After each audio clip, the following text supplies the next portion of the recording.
The Central African country of Cameroon boasts diverse vegetation due to its varied climate and topography.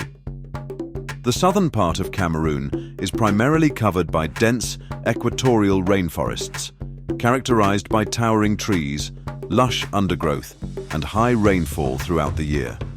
These rainforests are home to a diverse array of flora and fauna.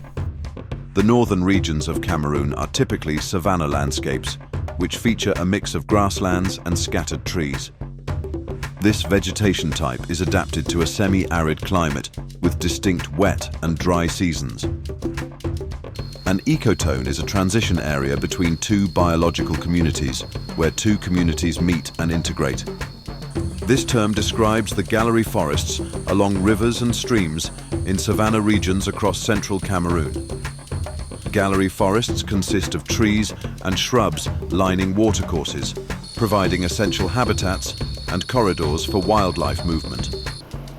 Like many countries, Cameroon's ecosystems face threats such as deforestation, habitat fragmentation, unsustainable land use practices, and poaching, which can lead to the loss of biodiversity and ecosystem services. Hunting areas form critical buffer zones between the farming and protected areas. So here we are in Area 41, which covers 75,000 hectares, which is not a huge area in Cameroon. It is bordered to the north by the Mbamit-Jerem National Park, which is about 250,000 hectares.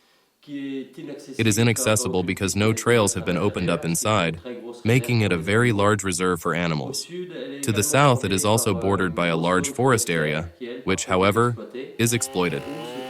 There is also a small hunting area where the local people hunt. I have been coming to this area since 2012. The first years as a guide only for friends of my boss in France. I used to come here for a month every year to hunt bongos, in particular, and sometimes buffalo if the grass allowed us to. We are lucky to find 4 to 5 vegetation types in this area. So we have the old savannas that are turning into forests with very tight, very dense, parched young trees. Then we move into a slightly larger stratum where it's quite clear and relatively easy to walk. Here we start to find a bit of humidity before finally ending up in the great forest.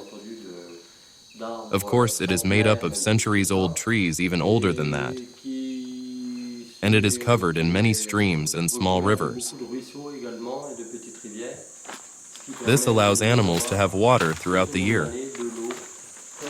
Unfortunately, we have all kinds of poaching, including traps, because during the rainy season and with the tall grass, it's very difficult to hunt with guns. As soon as we enter the drier seasons when the savannas are burned, we see a lot of poaching with guns. So generally, we find handmade 12-gauge firearms, which are usually made in the villages. The barrel is made with steering tubes from cars or sometimes water pipes. So for the mechanism, they usually manage to get parts from other weapons.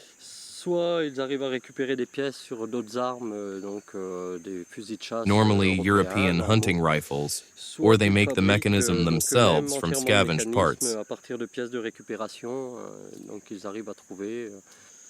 We also generally find shotgun cartridges, which are the same gauge as our firearms, and which are usually used by poachers because they are not very expensive and easy to find. He shoots pretty much everything he sees, especially the monkeys.